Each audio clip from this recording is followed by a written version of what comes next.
Yo, you tuned in to Guerilla Cross Radio. Broadcasting live from downtown Las Vegas, you're tuned in to Guerilla Cross Radio.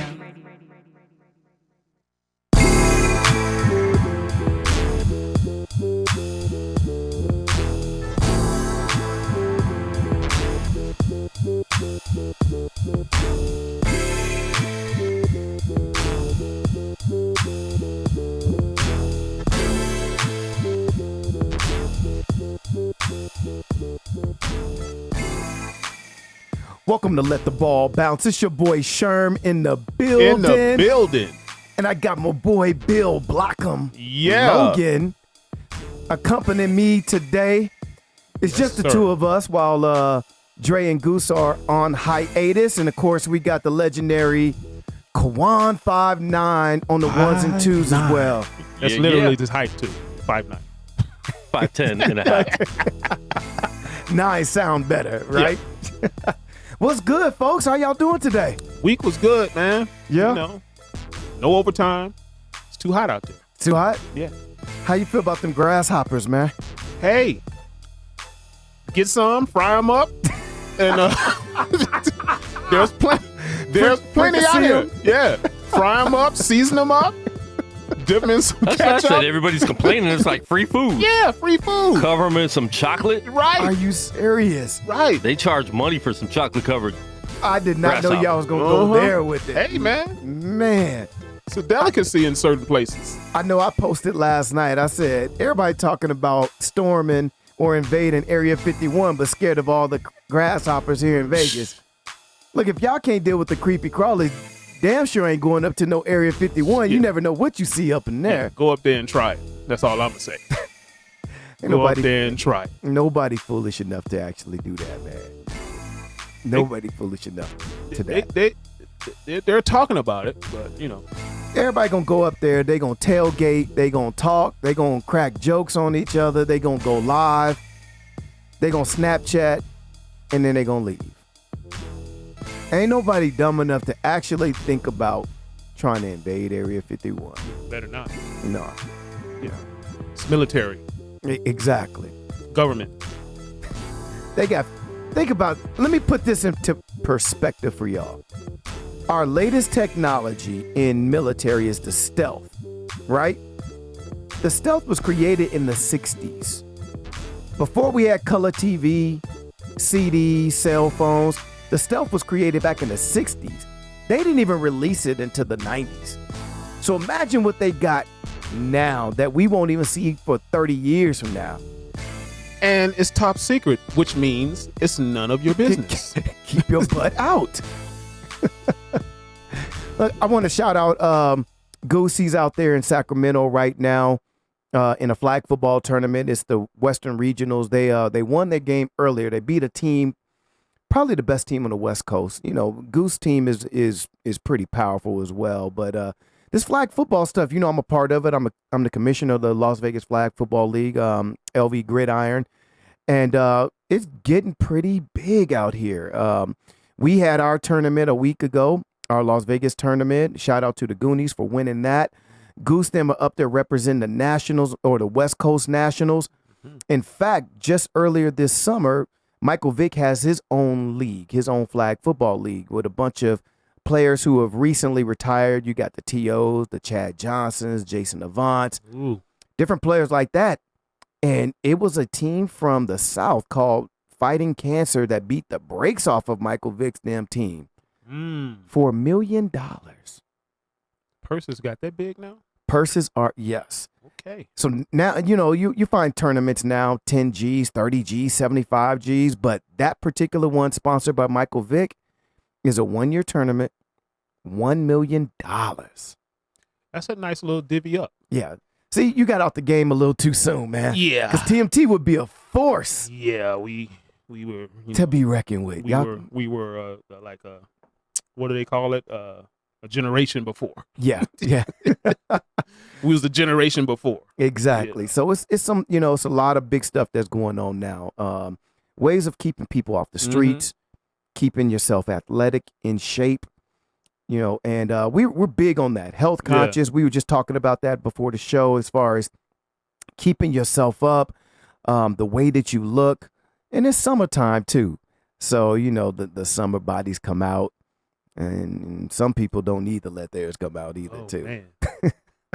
Summertime Noah can show out in both ways. Yeah. In the good ways and the bad ways. Good and the bad. Man. Yeah. So let's dive into, since it is summertime, that means the NFL training camps are beginning. Mm-hmm. This is the time of year where players they're hot, they're sweaty, tempers start flaring. People came in out of shape. People came in shape. The thing that gets me, though, the most is the way that some of these athletes actually arrive to training camp. Mm-hmm. Now, a couple of years ago, across. A couple of years ago, Antonio Brown showed up in a horse and carriage. You remember that? Yeah. This year, always a showman showed up in a hot air balloon to Oakland Raiders camp. Mm-hmm. Interesting. Yeah. Jalen Ramsey showed up in an armored truck full of money. Trying to force somebody's hand. Mm-hmm. The team's hand. Trying to make a point. Yeah. Right? Yeah. Trying to say, back up the truck, like Isaiah Thomas said. Mm-hmm. Back up the truck. I'm ready to get paid. Yeah. Yeah. I mean, I understand why they do it.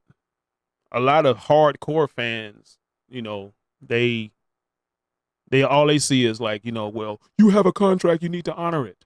Well, that's true to a certain extent, because let's just look at Zeke Elliott's position. Let's look at Melvin Gordon's position. Zeke Elliott is the bell cow for the Cowboys. Yeah. There hasn't been a running back by committee thing in Dallas. He's been the guy. In San Diego, not San Diego, but for the Chargers, it's been that way for Melvin Gordon. When he gets hurt, Austin Eckler comes in, Justin Jackson, and they can get the same production out of those two. So him going to sit out or hold out or whatever they do, their position as an organization is like firm. Now, Dallas, Jerry Jones already said he was going to give Zeke his money. But I guess Zeke is kind of wanting his money now because, as we know, when you get to 27, 28 years old, you're an old man in the league as far as running backs. So, and he's 24. Mm-hmm. That means that's a 4-year window.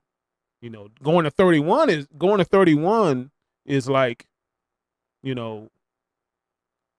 that's an anomaly. Right. Anomaly for a running back to play to 31 like Adrian Peterson right now. So I can see why they do it, and I'm like this. Hey, if you can force their hand, do it. You might get fined a little bit. You might say, I'm gonna come in anyway, probably, a couple weeks before the season starts. So then what do you say for the fans who take the side of ownership? You got a contract. You got to play out that contract because essentially, yes, Jerry Jones said he was going to pay Zeke. Mm-hmm. But when? Because contractually, Zeke is held to a 5-year contract, and this is year 3, right? They can run him into the ground or use him up. This is year 4 This is year 4. Yeah. So they have this year, they have next year, and then they can franchise him, which even for a franchise running back, that's the top 5. It's the top 5 salaries averaged out. That's still peanuts in the grand scheme of things. So theoretically, Jerry Jones can still play Zeke under this contract for the next 3 years without any severe damage to the salary cap. Yeah. I guess what these running backs are saying is look, I'm ready to get to my second contract as quickly as possible. Early, yeah. Because if I'm not mistaken, Zeke is only making roughly $6 million per year. Am I correct with that? I think 6.5, 7 million, close to 7. Right. Yeah. So there's several running backs that are paid well more than him because he's still on his rookie deal. These running backs are saying, listen, we don't have a long shelf life. You see quarterbacks playing longer now. Tom Brady's in his 40s. Drew Brees is about to hit 40. Aaron Rodgers is in his mid-30s. And they're still getting chipped off $30 million plus. Zeke is getting paid $6 million. Yeah. Melvin Gordon, $5 million. They're saying, let me get to my second contract as quick as possible so I'm able to cash in on some of this before you run me into the ground and I have no more value at that point. Yeah. I mean, in the running back position, 2 contracts, they're not going to get 2 contracts. You know, they might get that 1 contract, and if you're like Adrian Peterson, if you're able to play until you're, you know, in mid-30s or whatever, you're not going to get really that type of contract that you think you should get, even though you still can play and you still can do the things that you did back in your, you know, mid to late 20s. But I don't really fault the organizations either, because it's an organizational thing. It's about economics. And here's another thing. Honoring contracts, that's the first thing they can go by. Hey man, you got to honor your contract. Mm-hmm. You know, and both positions you can see, you know, the running back position is devalued nowadays. And if you can do 2 committee and it works, you can see in, you know, New England that works. Well, here's the flaw with Zeke and Melvin Gordon's position is that they can hold out. Mm-hmm. And everybody's saying, well, look at Le'Veon Bell. He held out. The difference between Le'Veon Bell and Zeke and Melvin Gordon is that Le'Veon he was going into his final year. Yeah. These two still have terms still on their contract, and they're going to get fined. Those fines start to add up. Mm-hmm. And therefore, you'll see a player starting to cave in. They haven't made a lot of chips there thus far in their career to be able to withstand the fines that they're going to incur. And those fines start today. Yeah. So when you start getting fined a $250,000, $500,000 a week, and your salary is only $5 million. Now I'm saying only from an NFL terms. Yeah. I mean, that'd be, you know, we'll all be gracious to have that. But from their terms, those fines start to eat up into that salary within a year, a half a year. So you'll see players cave in, and this is the leverage that the owners have on these players. It's big news that right now, but I can't see either one of them holding out that far into the season because they haven't made money thus far.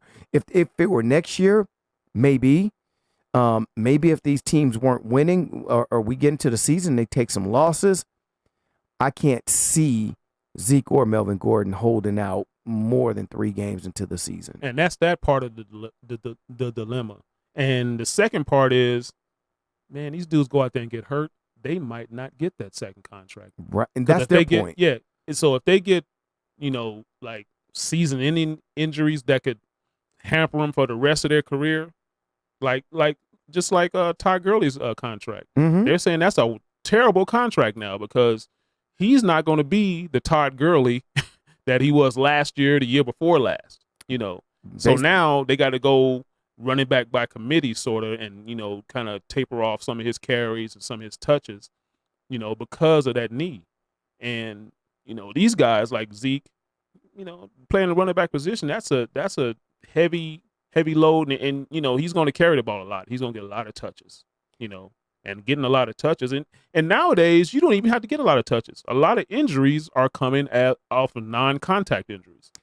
Well, so, you know, you want to get your money, you know, just to kind of subside that. Because if you get hurt without a contract, you might not ever get one big one again. Speaking of non-contact injuries, breaking news somewhat is A.J. Green for the Cincinnati Bengals today went down with a lower leg injury, non-contact. He did his warm-ups. He performed in the practices, the drills, and he went up for a pass, came down awkwardly, and had to be carted off. Oh. He was visibly shaken, slammed his hand down. Now, this is a player, again, he is looking for a new contract.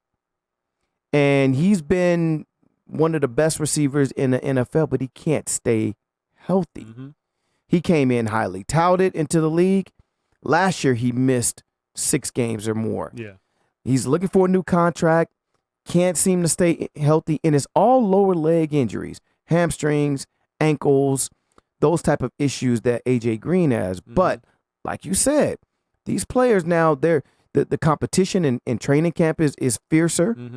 And so they're going out and they're competing at a high level on each play in training camp. And you get an injury like this that may derail your season. We know how the NFL is. They'll shelf you. Yeah. They'll send you off. Yeah. And before you know it, you're working on 1-year prove-it contracts in a different city. As you get older, too. As you get older, in different cities, changing your lifestyle. Your family has to pick up and move. The emotional drain and toll that it puts on these players. And so we're seeing that. And we're just now starting training camp. You know, knock on wood, but there's going to be more injuries as we go further into training camp and preseason before the season starts. For a lot of this is just day 3. Yeah. And for him to go down in the second or third day in training camp with something scary like that, then trying to get a new contract, that's where you feel bad for the player, because he was due for a new contract, and now with an injury, or you think they're going to give him a contract now? Any team? No. A prove it type of contract. Yeah. Yeah. But that will be it. That's it though. Because now a prove it contract, is just that. If you go out there and you have a subpar year, no, you're not going to get that contract, And you're often injured too. And keep in mind too, for a lot of our listeners too, and one shout out too is we had someone, I think it was Mrs. Matlock, the other day, just gave us a big shout out for helping educate her on sports and such. And so I appreciate that feedback. For those who don't truly know how NFL contracts work compared to baseball and basketball, keep this in mind. They all have around the same amount in salary cap. These teams' values are very similar. They're all working with about $100 million in salary cap. Yeah. But you take an NBA contract, for one, it's fully guaranteed. Yeah. A baseball contract, fully guaranteed. An NFL contract, not guaranteed. They all have a salary cap of about $100 million, but yet an NBA team only has 15 players on their roster to divide that $100 million up. Baseball team has 25 to divide their $100 million. Yeah. NFL 53. 53. So, and that doesn't include your practice squad players. So non-guaranteed contracts divided, 50 men divided into $100 million. There's not a lot of money to go around. No. So these players are trying to get to that bread as quickly as possible and get it guaranteed. Because as you mentioned, these 1-year prove-it contracts are not guaranteed.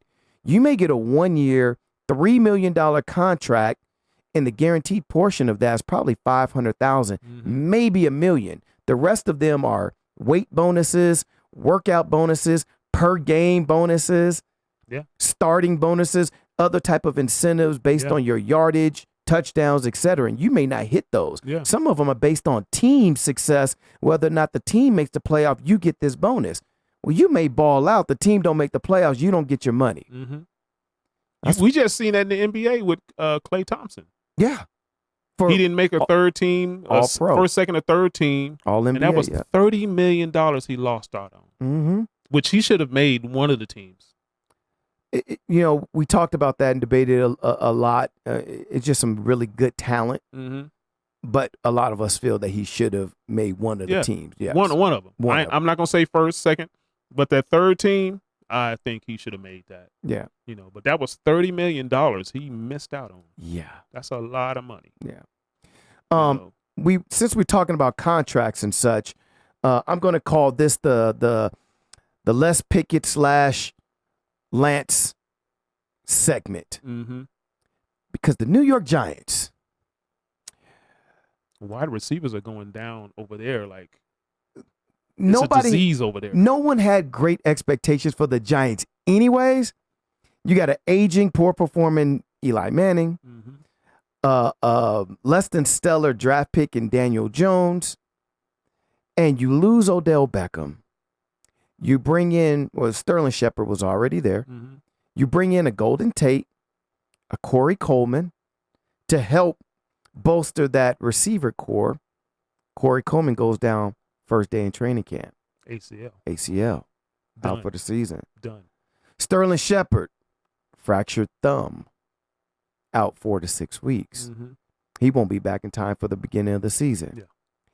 And today, Golden Tate has failed a drug test for performance-enhancing drugs. Taking the cream in the clear. According to Golden Tate, according to him, and I want to get you guys' thoughts on this, what you would do in this same position.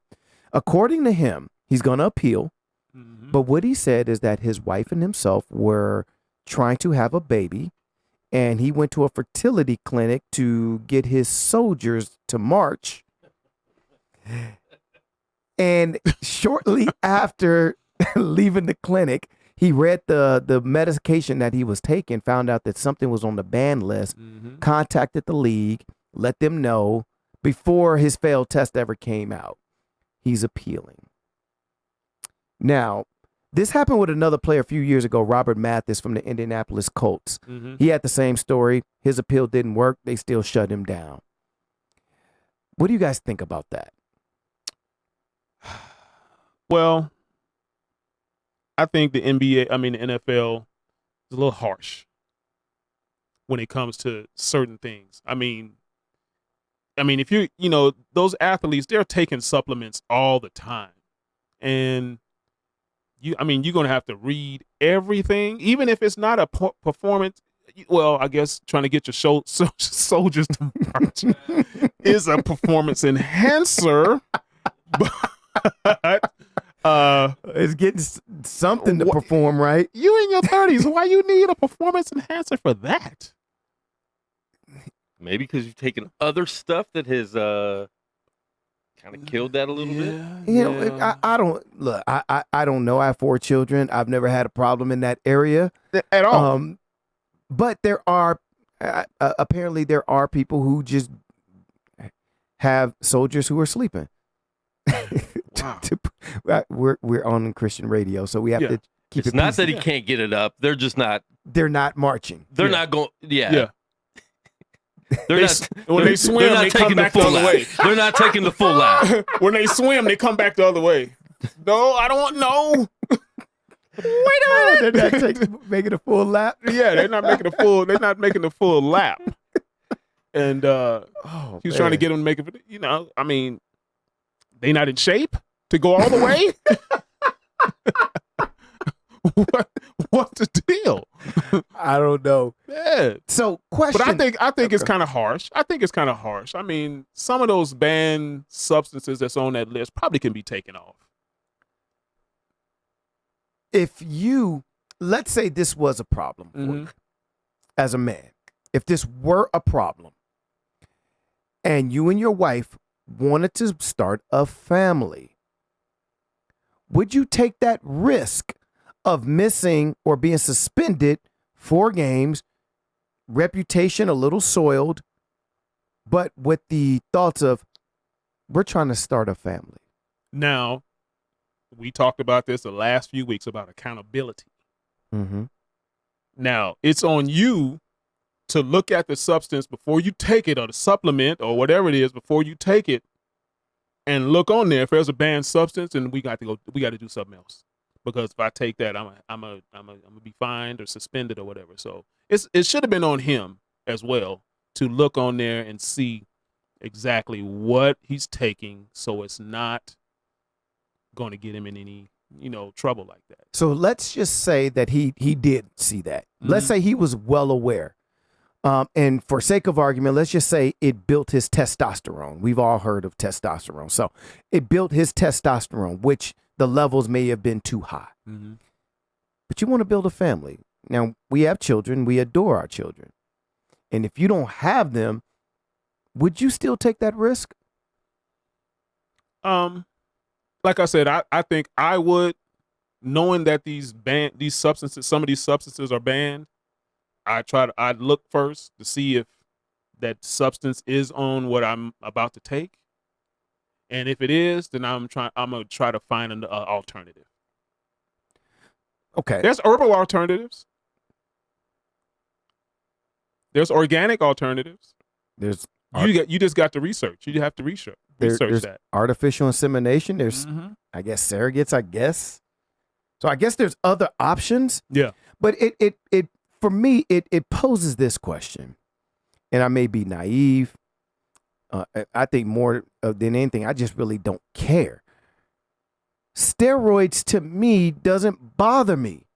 Now in NFL, it's less uproar than it is in baseball. One of the reasons I actually hate baseball as a baseball fan is that every time there is somebody on pace to break a record or do anything of significance, oh, he must be on steroids. Use the whispers. It's right.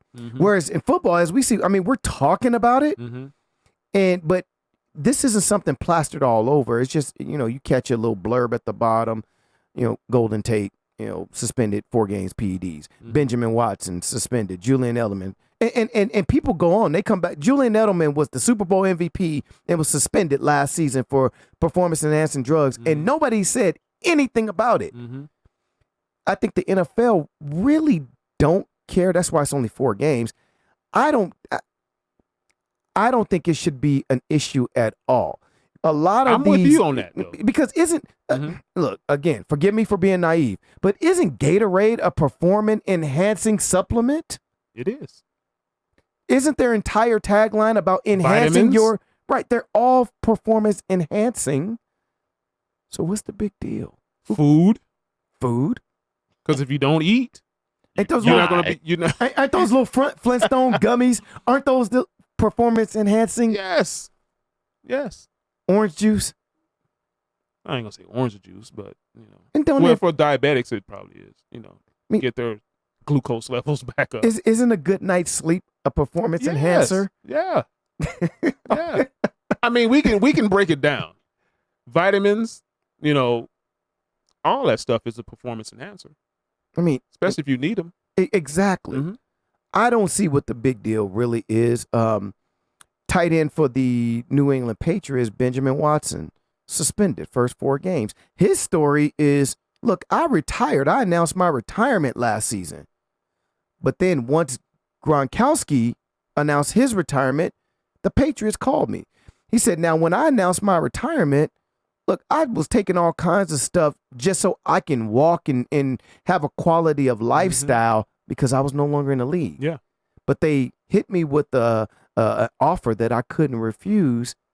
And once I accepted that, I got drug tested. And, of course, I was doing things that I shouldn't have been taking. But I was retired at that time. Yeah. So I guess it goes along with the marijuana that's big in the league right now. To me, are any of these things really detrimental to the game? To the game. Here's another part of it too. We know these dudes, they suffer a lot of injuries during the year. And taking some of these things makes them heal faster. Because once you come into the league, the time is ticking, so to speak. The time is ticking, for you to, when you get your first contract, your second contract, that means you have to stay healthy. You have to stay healthy to a certain extent so you can play, get to your pension status. Yes. Get to your pension status in the league and optimize everything you can do to get paid. So I think the league should really look at, I'm sure they have, but they, their stance is probably hard on it, about, easing up on some of that, because it's an enhancer too for a lot of these players to get healthy when they're hurt, to heal a lot of injuries that they have, and we got to keep in mind too, baseball and basketball, they play to their mid-30s. Mm-hmm. Okay. Even with that being said, if you go 4 years in college and you graduate and leave college at the age of 22, and you play to the age of 32, that's only a 10-year portion of your life. Mm-hmm. So you have to earn all of your money, all of your life's income in those 10 years. Yeah. Now, again, they make a lot more money in those 10 years than some of us will ever see. But they have to try to maximize that time period. Yeah. I don't know. If I put myself in the position to where I got nagging knee injuries, a bum ankle, and I needed to do something to lubricate them joints that might be on that ban list, I may do that and get hit with a slap on the wrist for 4 games so I can get back out there to earn a living. Mm-hmm. And if I do well enough, like a Julian Edelman, then I can become a Super Bowl champ and an MVP of the Super Bowl. Yeah. Are there consequences for repeat offenders, or is it just like It is. Yeah. You rarely see More games. repeat offenders in the NFL, but even with that being said, I mean, like Patrick Peterson's is 6 games now. So you get 4, more then games, 6, yeah. Which is still heavy because you're paid, you only have 16 games. So you're missing, a quarter to almost a half of the season. So therefore you're forfeiting those game checks. Mm-hmm. So you're only getting paid half of your pay. So that it hits. But if you're able to perform in the playoffs and get to that next contract, get additional endorsements, man, I have to have some tough decisions. Yeah. I mean, like I said, if the league kind of, weakens their stance against that and implement certain, testosterone and, steroid supplements that these guys can take to heal faster, I think it would do the league a little bit, and it will serve these players, so they wouldn't get fined and suspended and all that stuff, which comes up when they take something and then find out, hey man, that substance that's in that is banned. And you're like, oh. It's tough because it's so many things that's within that. Yeah. And I like to look at that list too. Oh, that list is ridiculous. Yeah. ESPN had something on there. I mean, and the name, because you got to think about it's the pharmacy name or prescription name of it. So you have all kind of weird stuff, but a lot of that stuff, and players have used this excuse and been, I'm gonna say reason instead of excuse, to get off. So a lot of the foods that we eat are processed using some of these things, chickens and beef. These animals are injected with steroids to make them larger. You ingest that, there's trace amounts of that now in your system. And make them grow faster too. Make them, right. Yeah. So you can mass produce them. So theoretically, you can say, well, look, I didn't take any banned substance, but yet this steak that I've been buying from this particular market is infused with, different stuff that would be on the ban list. Yeah. So a lot of times you just don't know. I mean, they say, well, you got agents and you got nutritionists.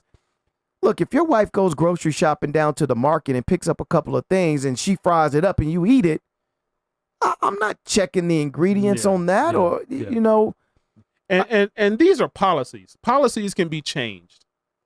These policies that they have with in the leagues for these things, they can be changed. It's just the leagues are taking a hard stance on it for, I guess moral reasons or whatever. But football is a different sport. It's not like basketball. You see a lot of basketball players going vegan now. Mm-hmm. So to they're slim down. Yeah, to slim down, to stay lighter. in shape, to be lighter. In the NFL, you're hitting, you're falling on the ground, you're falling on the turf. Your body has to. You're going to get hurt.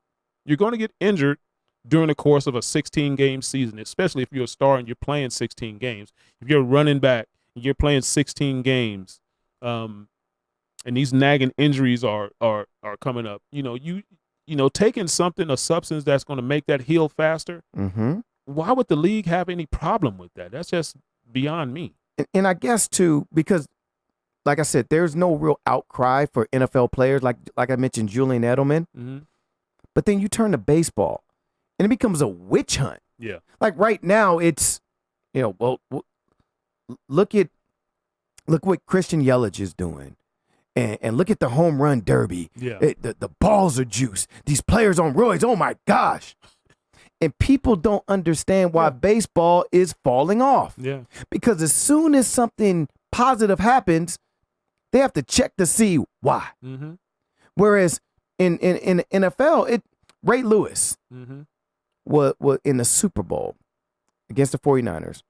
He goes down with a shoulder injury, says he took some deer antler spray, which I even looked up at that time. I'm like, man, you can heal up from that quick. Let me see what this is about. And what it was basically almost like HGH. Yeah. Which Regenerate soft tissue. Exactly. Which our bodies all produce anyway. He goes out there, wins a Super Bowl. There was really no outcry for that. No. But then you get a home run derby winner, like, oh my God, we need to test him. And I always say this about baseball. Baseball loses its casual fans because if somebody does well, you want to go check them for it and doubt the legitimacy of it. Whereas for me, I don't care if you're taking steroids. I want to see the ball fly out the park. Yeah. Because that's how you score. Yeah. And they get like 60 games Yeah. for their suspension. Like they get suspended. They do. I guess what they try to do is say, well, 60 game is almost a third of the season. Kind of similar to what a 6-game suspension would be in the NFL. But to me, it's not that you still got to put bat on ball. Yeah. And did we care that they were on steroids when baseball had to have that happen after a strike for baseball to still exist? Right. Major League Baseball was going under. We loved it. We loved it. I was not mad at all seeing McGuire and Sosa doing what they did and Bonds doing what he did. Think about it. ESPN cut to Barry Bonds every at-plate appearance. Yeah. I mean, it was phenomenal. Yeah. And think about this past All-Star game. Greatest home run derby ever.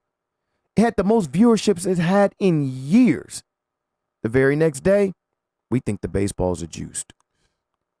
Like, baseball doesn't know how to market and perform itself.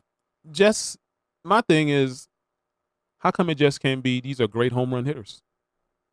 Leave it at that. Great hitters.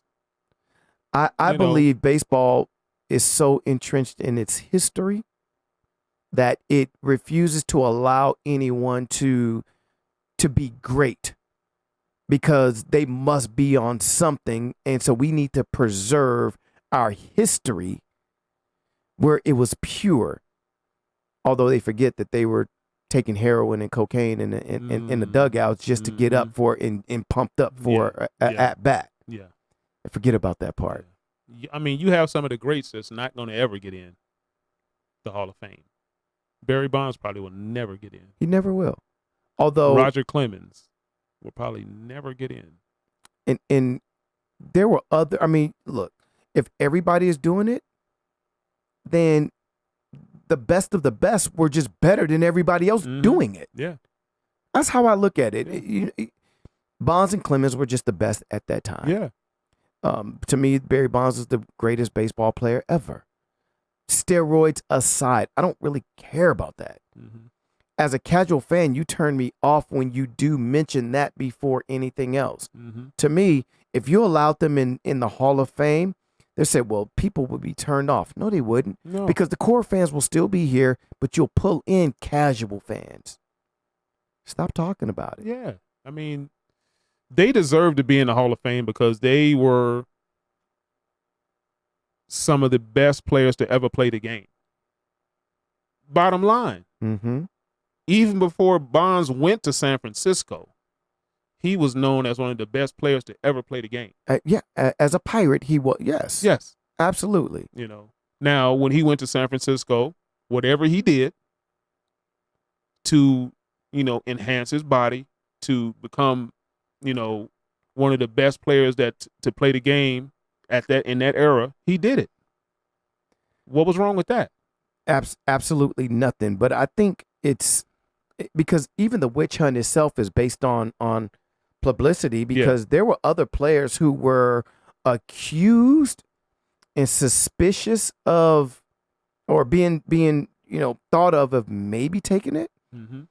I always go back to, I remember someone going back at that time and saying, the one player nobody ever looks at as far as taking HGH and steroids was Cal Ripken. Now, they said during the steroid era, Cal Ripken had this long streak of never missing any games. As soon as they started drug testing, his streak ended. Now, you think about it, steroids, we talked about it earlier.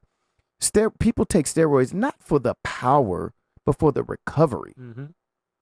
So here it is, you got a player, the Iron Horse, never missing a game, and then once you start drug testing, all of a sudden, man, I'm missing games now, man. Man, my shoulder hurt. Yeah. Now, I'm not saying he was. I'm not saying, but what I am saying is that to me, it seems more of, I don't like this guy, so let's check him versus, oh, I like that guy, so he's cool. Yeah. Type of thing. Instead of just letting them all play. And I think the stigma of steroids came from bodybuilders that do an overdose of steroids. Right. They're not using it for the health reasons. They were using it to get swole. Yeah. Right. For the look. But that's not why athletes are doing it. Correct. You get too big. You're too muscular. You're not. What Tom Brady says you're not pliable. You're not pliable enough. So, I guess for me in my sports world, I don't really care for the witch hunt part of it. I just want to be entertained. So I really don't care. I grew up watching WWE or WWF at the time. They were all roided and we all enjoyed it. Yeah. Just I think another part of the reason why people, have this terrible stigma on it is because we saw what it did to Ben Johnson. Ben Johnson in 6 months became the fastest man in the world. I know. And it's like, what is this dude taking? Then Marion Jones, so. The thing, Marion Jones, if she did, I like Marion Jones. Yeah, I do too. Okay. Yeah. She didn't have to. I mean, Marion Jones was the fastest. Phenom. She qualified for the Olympic trials when she was in high school. Mind you, we graduated the same year, so I kind of followed her career. We had some of the same track meets. I watched her live. Yeah. When she ran a time that was fast as what I ran, I was like, God, are you serious? Who is this? Who is this? I had to go over and hug her. Yeah. So I have an affinity for her. Yeah. She didn't have to, but they say the same thing about FloJo. I don't really care. I don't care either. I enjoyed watching FloJo. Yeah. Yeah. 9.79 is that was my favorite 30 for 30. And you're right. Ben Johnson was a great starter who couldn't finish. And within a year, he was just the strongest sprinter in the world. He what he did to Carl Lewis.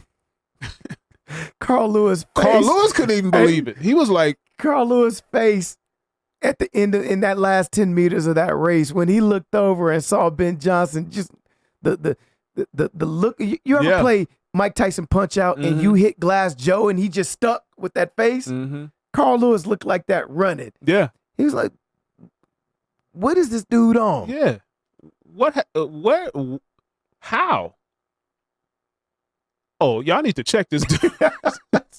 Hey, but Ben Johnson said, "Oh, somebody slipped it in my Coca-Cola." Okay. I was like, "That's your excuse, man." Yeah, you're not going to get by with that excuse, bro. Oh man! But I think that's a reason why the stigma is so, is so, taken out of proportion with steroids, because it enhanced him to be the fastest man on earth. But then it's like you said, it's a healer. It heals. And, And I guess the same thing is for marijuana now. I mean, you got players, your Cowboys player. Yeah. Look, I'll retire before I give up marijuana. Yeah. So I'm out. David Irvin. David Irvin. Yeah. So I'm someone who's never smoked before. I don't see the fascination with it, but I'm also a fan, so I don't care. Yeah, I don't care. Let them play. Yeah. It's not hurting me. It's not affecting me. No. So for me, let them play. I don't, because some of those prescription drugs that they give, the pain medications that they take, are worse. Far worse. Far worse. These things destroy your kidneys, your liver. They're far worse. Yeah. So allow them to do these things, and whatever they choose to put in their body, they have to pay the toll for it later on in life. So if you're on meds, some kind of med for whatever condition that you have, and you do the research, and it's better for you to take either a CBD oil or take marijuana. The marijuana and CBD oil has no long-term side effects at all. But So you know can't this overdose off medicine. of weed? But you know this medicine. But you know this medicine can mess up some organs. Right. What are you gonna do? Because you can't. It's only till now that you can kind of tax and monetize marijuana. See, before, because and what NFL is coming up soon. Season is coming up soon. Every other commercial, just watch the marketing. Every commercial on TV is going to be some type of prescription drug that the NFL can monetize. Whereas you're not going to see no commercial about marijuana. Right. So you're going to see all kinds of other, pain relief or whatever, because they're all in bed with the league. They all pay. So therefore, the NFL can reap benefits from it. So they're going to push that out there. Take this, pain med and this inflammatory drug. But we can't push marijuana out there like that because they can't monetize. I mean, and you all you have to do is just do your research. There's food, there's other different organic supplements that you can take and organic substances that you can take to help you with inflammation, would help you with this, with this condition, with this, like me, I just found out I'm diabetic. So I need to, what I have done, because I don't eat bad, but I think it's hereditary in my family. It passed down, everybody on my dad's side had it. So I'm doing a lot of research on it and finding out what I can do instead of taking this prescription meds every day. And there's some things, I'm gonna do the prescription meds right now, but what I'm gonna do is once I start getting my numbers lowered, man, I'm getting off that stuff and start going that other route. Yeah. Which those help as well. Metformin, that messes up organs over time. So it's you can get by today, but you're gonna pay for it tomorrow. Yeah. And what happens is when they start shutting down other organs, guess what? Well, we got to give you this drug to offset that, but that's gonna mess up some other drug. Yeah, it's two side effects. You got a good side effect, and you got a bad. Yeah. To that medicine that you have to take. So, I'm like, I don't want to stay on this stuff too long. Right. I'd rather change my diet. Do something every day, a regimen every day, or something else that doesn't have any side effects to help me out. Right. On that note too, I mean, we should all make sure that we get ourselves checked. So just for those precautionary reasons, making sure that something doesn't creep up on you, that you got some ticking time bomb within your system that you never knew about. As Black African American men, those are things that we should really be highly conscious about. One of the fortunate thing about these pro athletes is, well, they got to get checked up all the time, so they can stay on top of those things. But we, as regular civilians, we should do the same thing as well too. Want to touch on a couple other things here because our page is blowing up right now with ongoing feuding battles with Laker and Clipper fans. Y'all LA rivalry is gonna be off the hook this year. It's not a There's rivalry. no rivalry. Stop it. Why isn't it? Why is it not a rivalry? And this is what, from an outsider looking in. They've done nothing. Clippers have done nothing ever in the history See- of Clippers. See that, because Chris be saying that, Les be saying that, like, man, look at all our trophies and Clippers, what have you done? But does a rivalry have to be what you've done or accomplished in the past, or where you are today? Or what you guys have done against each other. Lakers and Celtics were a rivalry because there were so many battles. There's never been a battle. Clippers and Lakers haven't even played in the playoffs against each other ever.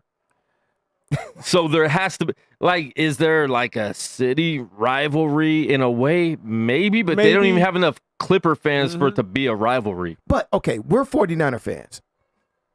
And around 2010, the Seahawks started to get better. And I remember saying, there's no rivalry between the Niners and y'all have never been relevant. It became a rivalry, though. Right, but the problem is we never looked at it as a rival until they start smacking us in the mouth. Now, I'm not saying that's what the Clippers going to do, but they are up and coming. And all the talk and the chatter, and Clippers fans have never had anything to root for in their history anyways. So from an outsider looking in, it's like, man, this is a pretty No, good they did. budding rivalry. They had that Chris Paul Lob game-winning City? shot in the first round. Yeah. Yeah. That was their championship. I see what you did That there. was their championship. I see what you did there. I will say this. Well, let me ask you, Lakers fans right now, and Jason, you can just sit back and pay attention to see the comments. Do y'all have do they make you sweat? The Clippers No. right now. Why? Why would they be making us sweat? Why would they be making us sweat? I'm personally excited about it, to be honest. I want the Clippers to be good. We have two superstars. They have two superstars.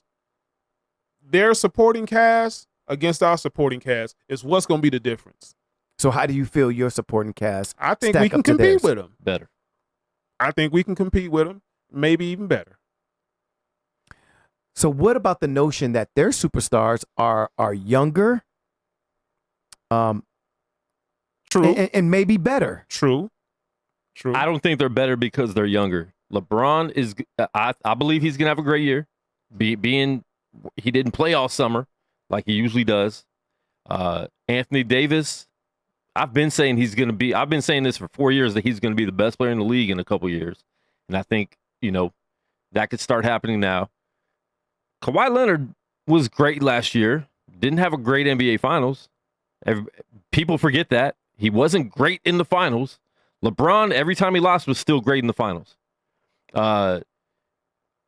So the contract, can they be great longer than the Lakers? Yes, if they stay. But their contracts are as long as LeBron's contract. Yeah. Only 2 years, yeah. So this is going to be a 2 or 3 year, quote unquote, rivalry that we see them battling. And Lakers could still be better than them in that time period. If Clippers re-sign them, year 4, year 5, year 6, cool. They might be better. LeBron's going to be out. Who knows what happens at that time? And let's not forget, Laker fans, if Lakers management screws up this year, Anthony Davis could bounce next summer. Yeah. So make sure you treat these things right. He does have an agent that I think will keep him there. But And if it in doesn't that work time out, period, to me, Lakers are better. and if it doesn't work out for Kawhi either in 2 years, he can bounce. Exactly. So it's par for the course, Mhm. right? Mm-hmm. I- These are not long-term contracts that these dudes are signing. When I look at it, I see a rivalry. I enjoy it. I mean, look at our page right now with just the trash talk back and forth. I love it. But realistically, when I look at it, that Lakers roster is pretty damn good, man. Because even if you and they can make starting lineups based on matchup, but I look at a starting lineup of, if LeBron's at your point, kind of like a Magic Johnson. Actually, we're going to hold this point and take a call. Caller. You're on the line. Thank you for calling. Let the ball bounce. State your name and where you're from. Yo, Big Sherm, this is Chris. See, Matt, what's going on, man? What it do? Look, y'all are going in on the page right now, man. They were talking about it during football I mean, talk. I know during the football talk, nobody had anything to say about the Giants or contracts. You going in about Clippers and Lakers. Talk to us, man. What you got to say?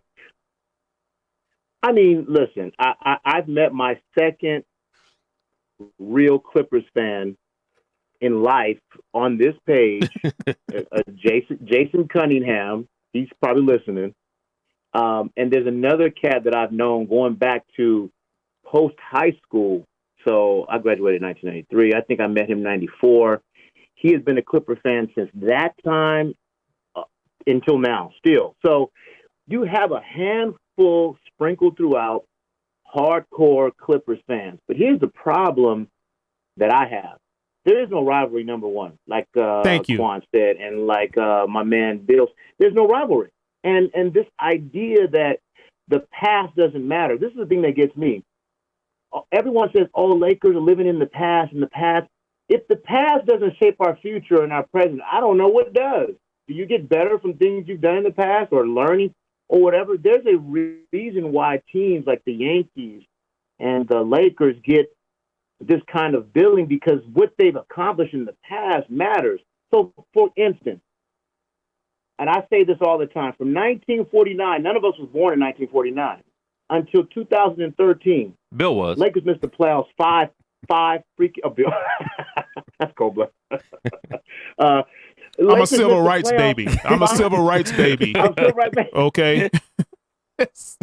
You got your wisdom on your chin. I wish I could. Yeah. Yeah.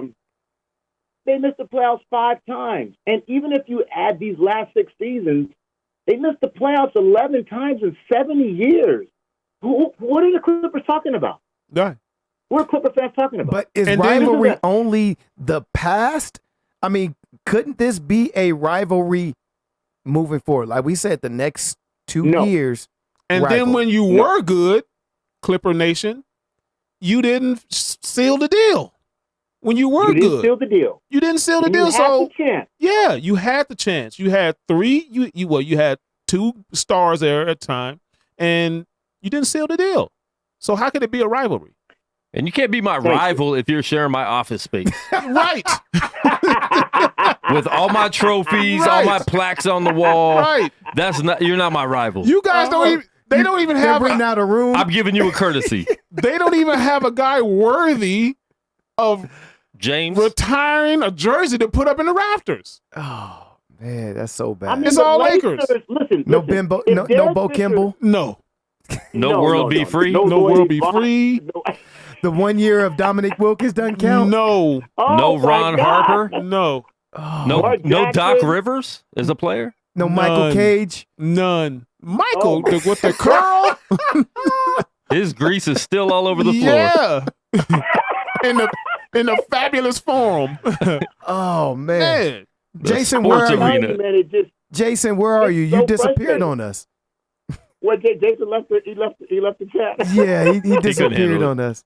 So let me ask you this, No, but Chris. real talk. Yeah, go ahead. I was only going to say from a Buck standpoint, because I feel pretty good about my team in the East, right? Yeah, But when I look right. at the Lakers roster, since we're talking about them, Okay. looking at them, if I had a starting 5 of LeBron and Danny Green in the backcourt with Kuzma, Boogie, and AD, I look at a big lineup with the shortest person on my roster or starting lineup at Man. being 6'7", 6'8". I heard other people saying, well, if they start that, well, who is LeBron and Danny Green going to hold, like if you're playing Portland with Dame Lillard then? But I'm thinking, how the hell is Dame Lillard them going to hold that backcourt? Right. Right. Thank you. That And is a here's the thing that formidable people- team. Yes, that's a formidable team, and people are missing this thing. And I'm going to say this. We'll revisit this at the end of the year. There's a lot of dogs on the Lakers and a lot of guys with something to prove. You can't discount Biggie Cousins trying to get that. Biggie Cousins still needs the contract that he lost. He's going to be extremely motivated. He's already lost like 40 pounds. You got a lot of guys who are dogs and who have been cast aside. Avery Bradley has been nothing but a top defensive players since he left college, and people have written him off. He's not even 30 years old. Yeah. There's a lot of guys with a lot to prove on this team. And I'm going to tell you something. LeBron James can drag no respect to homeless guys off the streets to the. I mean, this guy took that Cleveland team in 20. Was it? You can never tell me anything that this guy doesn't have the ability to lead. Nobody. He has a team full of hungry dogs, and the top defensive player in basketball, and AD. What are people trying to say? I'm not doubting Kawhi Leonard and Paul George in terms of what they are as a backcourt. But the biased East Coast media is not talking about that bootleg bench they got over there right now. Yeah. It's a bootleg bench. Yeah. And Boogie Cousins last year in 25 minutes averaged 16 points and 8 rebounds on a team where he was not getting the ball. Yeah. And even 16 points and 8 rebounds on the and 3.6 assists, 1.3 steals, 1.5 blocks in 25 minutes. And think about it. If this dude's in shape getting 32 minutes, even if he gave you that production, even if he gave you that production, even in those minutes, that is a lot for a fifth option. Yeah. Fourth option. Are you kidding me? and you talk about Montrezl Harrell being your third best player on the Clippers. I don't think. Come on, man. I think I'm gonna look up his stats, but I think he was playing a lot more minutes than that, and probably not. But Quan, here's the thing: people are not saying. Well, let's just take the fandom out the picture. Let's just talk basketball. Avisa Zubac and Montrezl Harrell versus Boogie Cousins and AD. What are we talking about here? That's a good point. Is this? What are we talking about? Let's talk about the two big men on the team. In 26 minutes, a healthy Montrezl Harrell in 26 minutes averaged 16.6 points and 6.5 rebounds. A healthy Montrezl Harrell. As a third option or so, right? On a good day, 6'9", he's going against two legitimate 7-footers. What do we like? Really, let's talk about talent. If we're really just going to be real about it, Adisa Zubac and Montrezl Harrell would have to check Boogie Cousins and AD. What are people talking about? Like, I'm trying to figure there's not even a conversation about, okay, so you got these two prolific backs. We're not going to talk about Paul George disappearing in the playoffs and getting booted off and bye-bye by your boy Lillard in the playoffs. We're not going to talk about, what's his name, Kawhi Leonard. Here's the other thing about Kawhi. Here's my question about him, and I want to throw this to you guys. Kawhi Leonard was drafted into a Hall of Fame situation. Hall of Fame coach, 3 Hall of Fame players. He came in, he was able to develop with no pressure on him, nothing. Boom. He gets an MVP. He comes into a cushy situation. Sits out, goes to a team that's been hungry for 5 years with some added pieces and becomes a cog.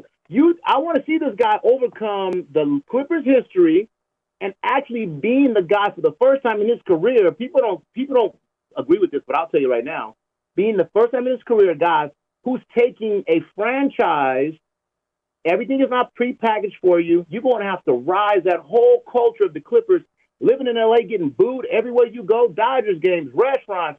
Ain't nobody got no love for you in L.A., being a Clip, man. People going to, man, this Chris, guy don't even know what he's in for, man. You actually just made a really good point that I never thought about. One thing that people say, you take like the New England Patriots, the New York Yankees, LeBron James, and the Lakers, because to y'all point as Laker fans, what you just said just made me think of this.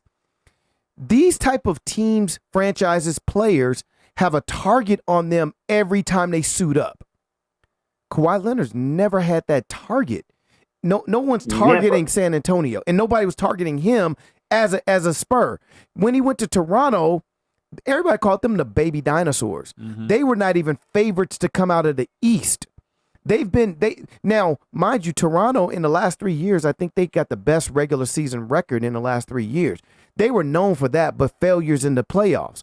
But they were not favored in any of those series against Philadelphia or Milwaukee. So the point you just brought up is really interesting, because now how is him and Paul George, who's been in Indiana and OKC, How are they going to be? Because right now, And it's they're been the hurt. darlings. Yeah. And Paul George's been hurt, had surgery this summer. Yeah, they're the overwhelming favorites to win the NBA championship. Oh boy, let me tell So you. how are they going to feel Pressure. when? Because pressure, newfound pressure. It matters. It matters to say the targets on your back. And I'm gonna tell you, this is one thing that the East Coast people who are listening don't understand about LA. This is the myth about LA. Lakers fans, and I've told this to Sherman many times, it's the most generational, loyal fan base you could ever find. People don't realize this. They throw this idea that it's a bandwagon fan base. You come to LA and you'll find out what a true the Lakers fan base is: rabid, loyal, delusional at times. I mean, it's not like this kind of fancy-free bandwagon fan base. My grandfather was a Laker fan. I'm a Laker fan. My mama's a Laker fan. My son's a Laker fan. You find that throughout Lakers, people's great-grandpa. This is a serious, you're going to get this heat coming to L.A. I don't think Paul George and these guys are really ready for what it is. And for East Coast people listening to ESPN and their bias, don't get tripped up on the East Coast bias about the Lakers fans. We got bandwagons because we're traditionally winning franchise. But the folks that are here sitting in the 300 section, the Cholos up there and everybody else, man, they better be ready. It's about to be some heat, man. So These Chris, dudes don't know what they're talking about, man. Chris, let me ask you this question. With 3 Laker fans here, Bill, Quan, and Chris here, you just said, you just brought up another great point here that I've been asking on the page for the last year or so.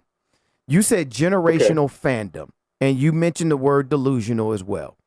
Let me ask you this, because this has been my issue with Laker fans. Because what I'm starting to see now is there is a separation between Lakers fans and, let's say, I'm going to call them Kobe fans.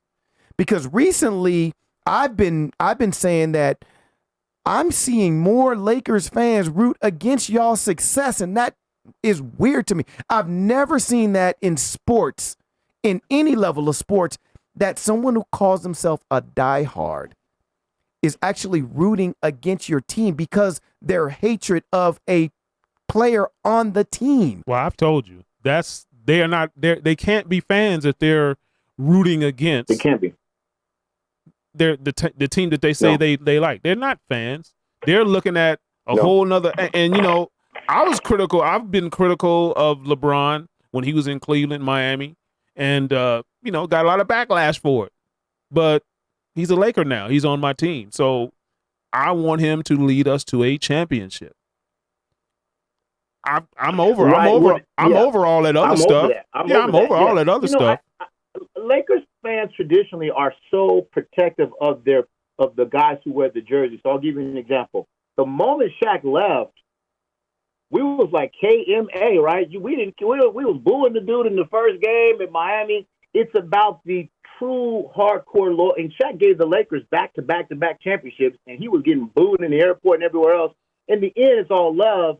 So to answer your question is, Kobe created this weird split that I'd never seen either, where you feel that when Kobe became a global star, you found that people followed the Lakers just because they liked him.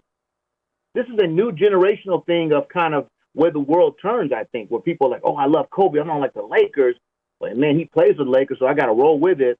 Same with LeBron. There's fans that just follow him from wherever he goes. I mean, they were with him in Cleveland the first time, Miami, a whole bunch of them professing and turning over their social media pages when he came to the Lakers.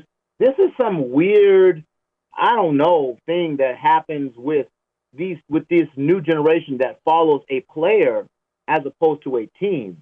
Let me tell you, the moment he put that jersey on, I was like, okay, what's up, LeBron? You did. You and I talked. You called me and said, and Chris, for his credit, because if you go back 2 years ago, he was anti-LeBron as much as anybody. And you called me and you said, man, I had to go back and look at LeBron in Cleveland and Miami, and I didn't realize how good he was. And you literally said, Sherm, I'm a Laker fan.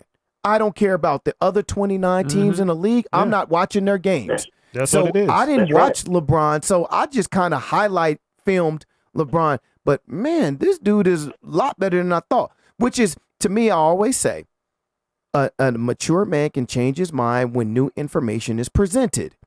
So I That's guess what I find weird is because there's always been player fans. Jordan has fans regardless to what he ever does, wears, or plays at. That happens. Right. That happens. And I can Right. understand Laker fans booing Shaq after he left because he's no longer in their jersey. I just can't understand Laker fans booing a player that's in their jersey. That just I don't understand that. There's a lot of I don't Laker understand fans. There's a lot of Laker fans that don't like Kobe. really. On the page, he's shot too much. I'm like, dude, really? What are you talking about? What are you talking about? He didn't get it. He didn't make his players better. It's not up to him to make them better. They should already be better because they're professional basketball players in the NBA. Follow my lead. Hey, I got a story to tell you guys. This is recent. So Jared Dudley, he's a Laker now, right? Yeah. He followed me on Twitter. I made a comment. He had a question. He was trying to get. I guess I can say this now, but he was trying to get some late tickets to the San Diego Comic-Con. And so I just mentioned to him, "Hey, hit me up, and I can help you." You know, he followed me and he direct messaged me. We were going back and forth, and I was able to.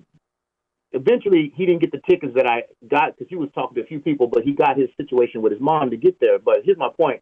I was thinking, if he saw what I said about him before he wore a Lakers jersey, he might not even be talking to me. But he wearing that jersey, and guess what? I'm a Jared Dudley fan because when you put that jersey on, you're representing that generational fan base that I said in all. Yeah, I didn't like to do when he was talking about Lakers and the things he did and all this kind of histrionics. Now you're going to do that for the Lakers. It's all love. So, I mean, you got to at some point not be, I don't know what that weirdness is about hoping your team fails and all that nonsense. That's just weirdness. I can't call it. But I can tell you right now, there's a lot of guys with that Lakers jersey, like with LeBron. This is what made me look at him, Sherm, to our conversation. A business partner of mine told me about 3 years ago, he was setting up a production company and doing some, maybe 4 years ago, he was doing some stuff for LeBron. And that's when I was like, I wonder if this guy going to come to LA because he's putting all these buildings, and this would be when he was setting up all his productions and stuff. So in that last year when he was in Cleveland and I was talking to that same guy, that's when I just decided, let me just take a look at, and then you start to really see what this guy has drugged. And then the one article I read about him, someone said when he got drafted out of high school, someone said LeBron James, and go look this up. It's true. It's on. You can Google it.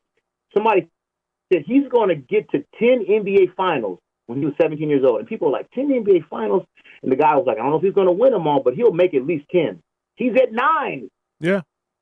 So the guy really has done some things that are, I'm not going to sit here and try to compare him to wherever he is, but I mean, he's done some incredible things as a basketball player that we've never seen, and he's drugged teams that were just lesser of nothing to heights of heights. And that's why I think his leadership is going to take this group of hungry dogs at least to the championship round. We'll see what happens at that point. But anyway, I'm gonna let someone else jump in. My point is, listen, there is no rivalry.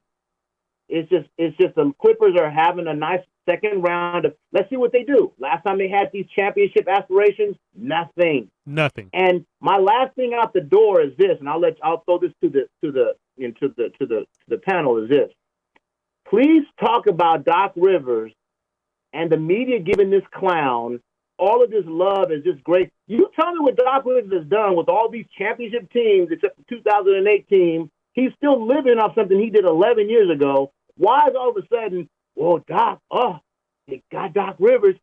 He just had 6 years with a team, and they did nothing that they were supposed to do with the talent on that team.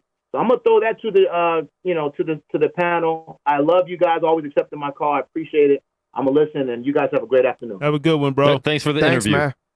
Okay. You know what, Quan? You just hit the 20-minute mark.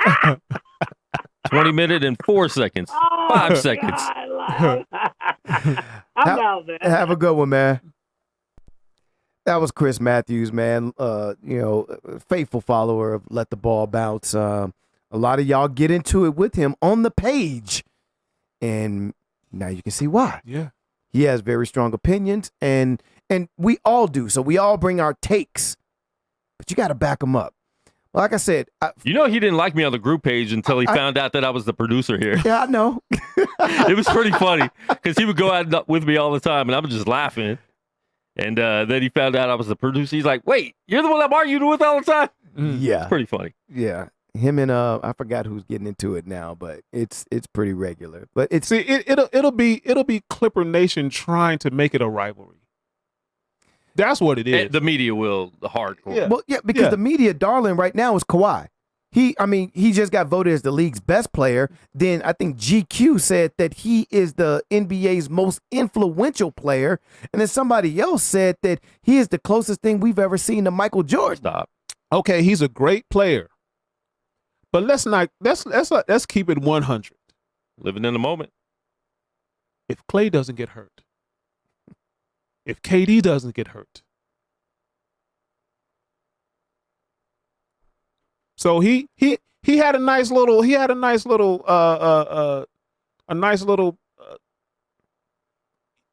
situation to get him where he is now.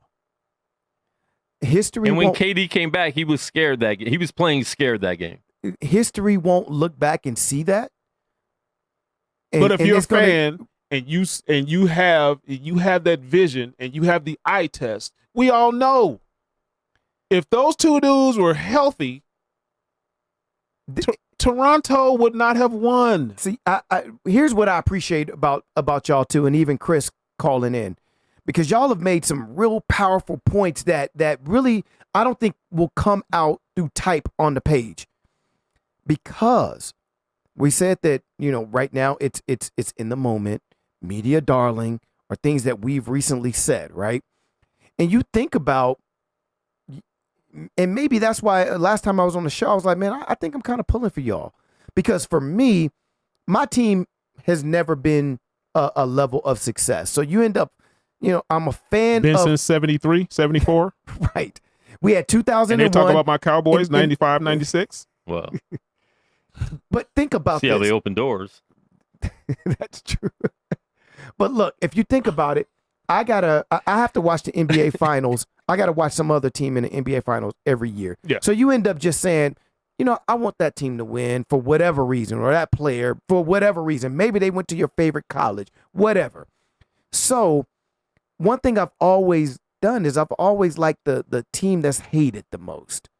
And I think over the last couple, even going back to last year, before LeBron got there, I was like, dang, the Lakers get a lot of hate.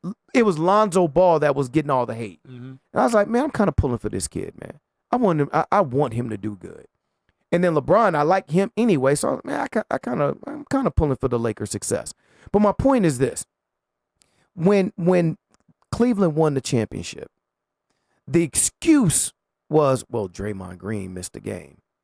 I'm like, man, that's the third, fourth option on that team. Y'all, you won't give him credit for this championship because Draymond Green missed the game that he caused.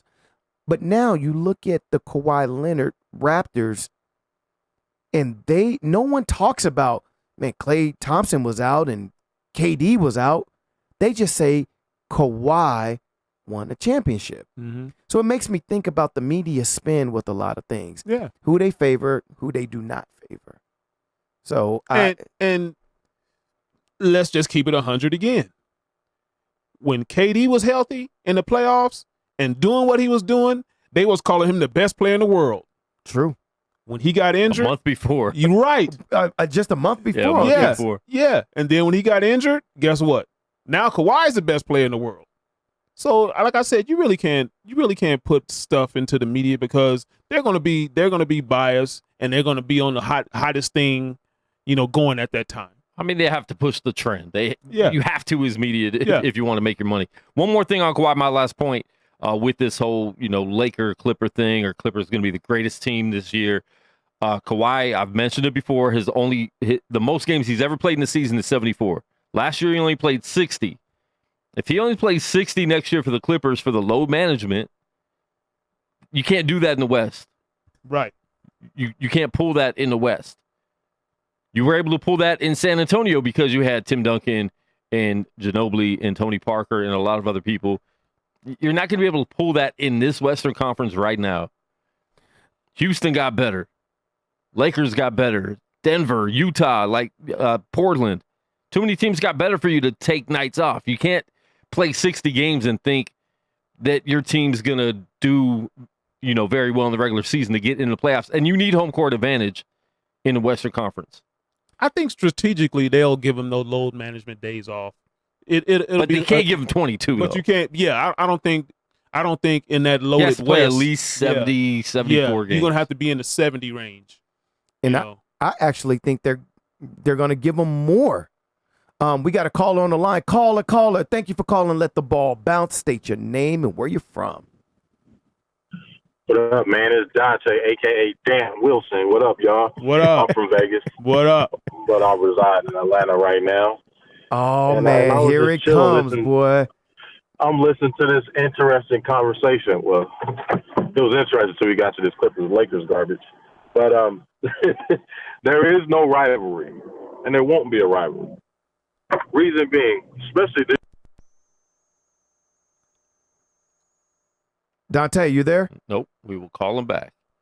We'll give him a call back here in just. We got a little That technical. Atlanta phone service. Got a little. Yo, Let the ball bounce here. Dante, that's you there? yeah, I'm here. What happened, man? Man, y'all cut me off when I was ready to go in. Oh, we cut you off. Oh, we cut you off. Oh, okay. All right. So go ahead and finish your point that you were saying there. He went out again. All right. So we having some technical difficulties with Dante/Dan Wilson. Y'all know how controversy. I mean, Bill, he's coming after your title when it comes to being controversial here. For one, he says Kawhi's overrated. I think at one point it was maybe PG was overrated. He's a huge LeBron fan, the biggest LeBron fan on our page. And a huge Kobe hater. So there's a lot of controversial stuff that he said. Now, he knows his basketball. For y'all who don't know Dan/Dante Wilson, he knows his basketball. But he said he takes a stand and he will stick to it. Well, he did say that there's no rivalry, so we're on the same team with that. We're on the same team. And he's rivalry. he's another one of those ones who's pulling for the Lakers now because he's a LeBron supporter, so he's pulling for the Lakers' success as well. How do y'all feel about that? Is he saying we? Because that Shannon Sharp we stuff. See, y'all don't like that. I don't like the we. So what should he say? Just cheer for LeBron. Don't say we. Just cheer for LeBron like you've been doing from Cleveland to Miami to Cleveland and now in LA. Okay. Quan, how you feel about that? I don't even like when fans say we, to be honest. Really? I try not to say it, especially doing radio and stuff like that. I don't like having that like we bias when you're talking about the Lakers. So, or any team, But I understand how it is as a fan because I still do it, but I don't necessarily like it.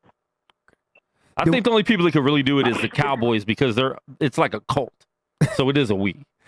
Lakers seem like they're a cult too. Do we get them back on the line? Yep. Dante, Yeah, you I'm there? back. Okay. Go ahead and finish Yeah, your I'm here. point there. Man, I'm just saying it's not going to be a rivalry. When you look at rivalries, one, I'm old school with it. A rivalry is somebody you don't like, somebody you don't speak about when you see them. It's low-key fighting every time. It's a war every time you see them. They in the same building. So they're going to see each other a lot. They got to cover up banners and all that. This is no type of rivalry whatsoever. Secondly, nobody on the Clippers team is matching anything that LeBron James is doing or that Lakers organization is doing as a whole. So it's a disrespect to be like, this is a rivalry to the Lakers. Not now. We're going to have to wait until they have some battles and they're going at it in the Western Conference Finals or something like that before we even mention it's a possibility of it being a rivalry. So if Vegas has them as the odds-on favorites of winning a championship, ESPN and Fox and all them also have them as the favorites of winning it all. Is it hype? Is it recency bias because Kawhi just won the championship? What is it? Why does the media or general fandom feel that the Clippers are the odds-on favorite or their duo is the best duo in the league? Well, I think that's simply because Kawhi is overrated. And it's simple as that. So They got Kawhi overrated, and then you looking at Paul George with the addition. The media loves these Cinderella stories. So you got the Clippers who looked all right, went to the playoffs, got beat in the first round, and then you add Kawhi Leonard and Paul George to the mix, and they shot all the way up to the top of the chart. And that's simply what it is. They're looking at Kawhi Leonard as the best two-way player, which I hate that terminology because nobody ever said Jordan was a two-way player, but he was. He was just the best player in basketball. You know what I'm saying? Like, this two-way player narrative, for some reason, it came up in the last couple of years, and I believe it's just been a simple way to knock LeBron because LeBron doesn't play defense according to everybody, but he's 39 on the defensive rating. He's 39 in the league, ahead of Kawhi Leonard. But because he took some plays off, the media spin is he don't play defense. It's the narrative that goes with it right now, man, and it's annoying to the point I can't wait for basketball season because the Clippers gonna come back to earth just like they did when they had CP3 and Blake Griffin, and it's gonna be turmoil. And in 2 years, Kawhi and Paul George will be gone, and then we'll be talking about what happened. I mean, the media has to have something to talk about. They have to. This is it right now. It's an interesting point that you brought up there. You're right. Back in the day, we never said two-way player. We just said that they were great and we may say that they did it on both sides of the court. Right. Look, I'm a LeBron follower. Some would call me a LeBron apologist.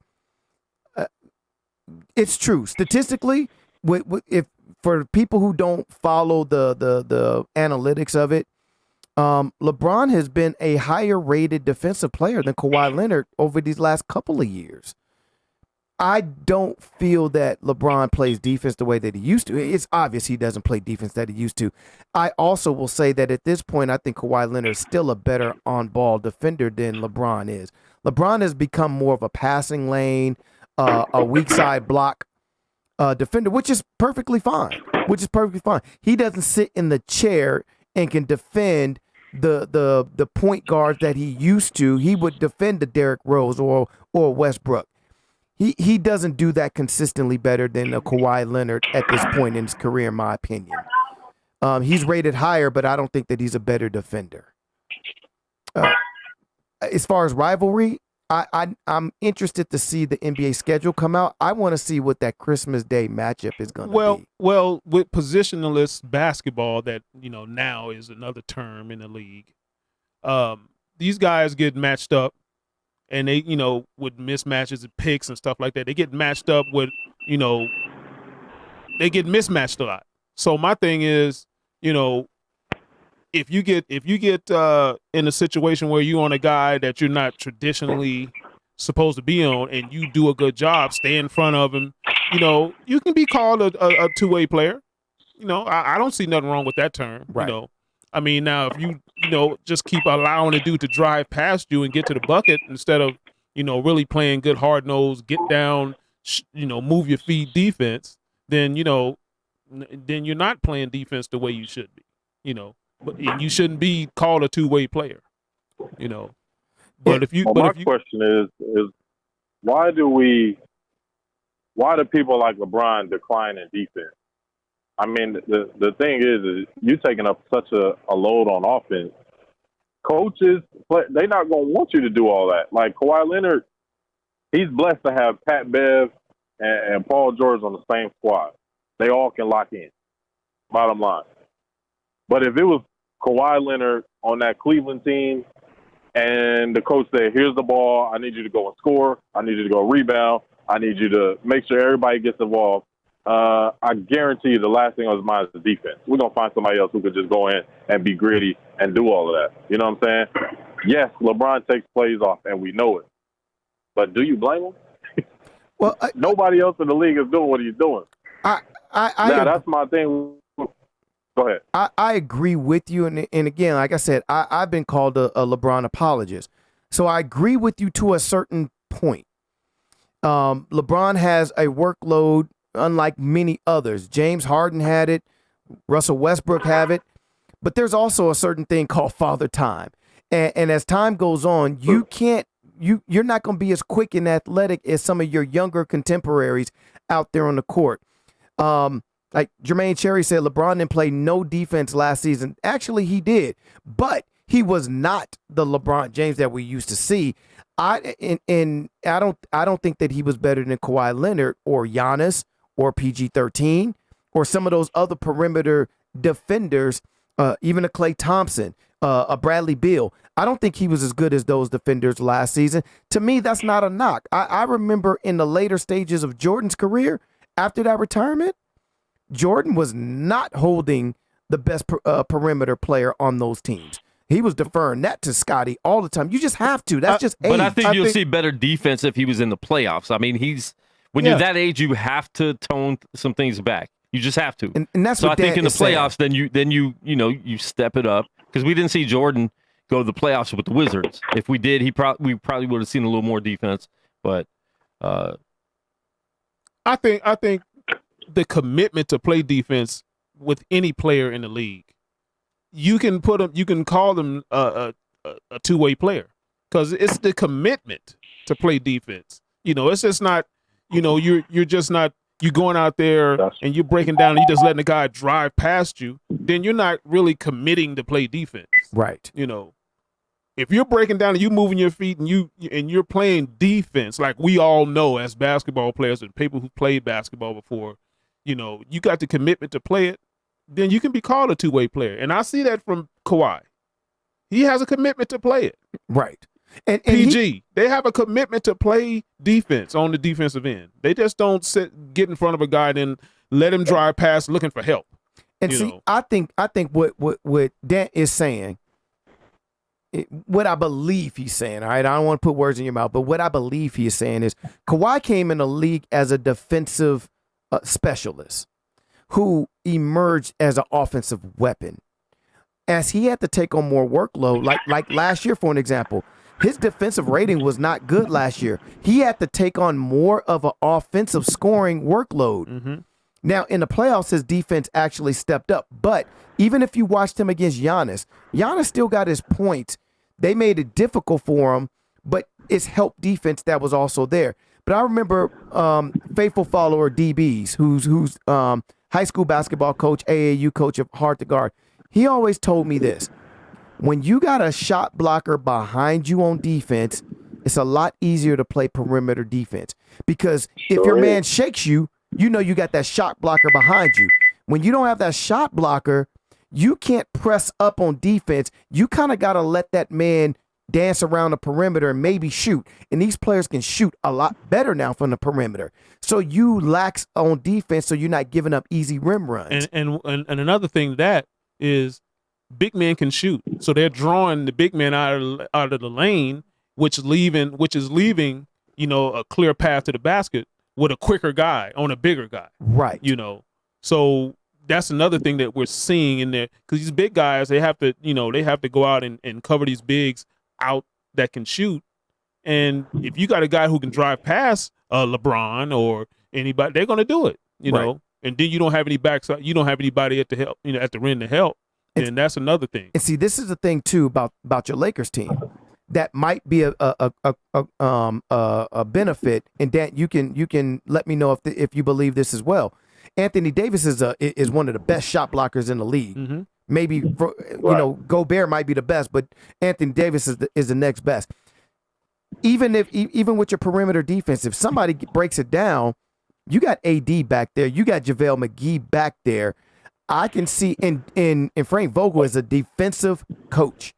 I can see the Lakers being a top 5 defensive team this season. Mm-hmm. Man, I don't disagree with you, and this is the thing, and I'm gonna let y'all go get some other callers on here. The Lakers team is big. The 2 years that Kobe won, the Lakers were the biggest team in the NBA. Not only are the Lakers team big, every one of them can shoot the ball. Think about their starting lineup. If they have Bron, Danny Green, Kuzma, AD, and Cousins, so you got beef plus shooting. And they all can go and get 20 easily. Easily outside of Danny Green, he got to hit his jumpers. So you got that problem. Then you got off the bench. You got probably one of the best point guards to play in this era in Rondo. You got Caldwell Pope, who can knock down a few buckets. He's inconsistent, which is why he's on the bench. And you got other players that for sake of time, I don't need to name right now. But the Lakers are that deep. Now you go to the Clippers. The Clippers have a very, very, very small team. They have the big three on defense, Pat Bev, PG, and Kawhi. Outside of that, they have energy players. And they got Lou Williams coming off the bench. Lou Williams' job was to come in and score. Well, I think his role has to change now. Because you got Paul George and Kawhi. I'm sure one of them is going to be at the court at all times. So Lou Williams' role has to change. They lack in size. I could see the Clippers losing to the Lakers. I could see the Clippers losing to a Utah team in the playoffs. Me personally, depending on matchups, I don't see them making it to the conference final. Interesting. Just thinking about it, with the size difference, the lack of shooting outside of Kawhi. Well, they have Kawhi that can shoot the three. Paul George can shoot it. You have Shamet and Lou Will. But those Shamet and Lou Will are smaller. And then you got Paul George and Kawhi Leonard thinking it's going to be fun in games. They got to carry a serious load this year in the Western Conference with about 10 teams deep every night. And Kawhi went to the Clippers asking for Paul George because he said last season was taxing on his body carrying the Raptors by himself. And here's another thing. Lou Williams is not going to be depended upon like he was last year that much. So how effective will he be? That's a good point. And That's Dan, my point. And Dan, we appreciate your call, man. Call in more because you produce these hot takes on the page and people don't know your basketball knowledge and it just seems like you're trolling. But, from somebody who personally knows you, I know your basketball knowledge, your coaching skills, and the way you look at the game. So we appreciate you calling in, being able to explain your point of view of why not only you think the Clippers are overrated, but I don't know if you still got the point through of why you think Kawhi is overrated. I don't think any of us believe he's overrated, but you being able to speak on it. You listen. Kawhi Leonard is the best player in the NBA according to everybody, according to the media, according to a lot of fans, according to NBA execs. 20 NBA execs said this is the best man in the league. So we better hold him to that standard next year when he doesn't meet it. Kawhi Leonard's best career was last year. Best career in points, everything last year. I saw the most interesting stat in the playoffs. He had his first game ever where he had a double-double in the first half. That was last year in the playoffs. He ain't done it long enough. That's all I'm saying. He has not done this long enough. So now he's going to have to live up to this hype, and we'll see. That's actually a fair point, and we appreciate the call.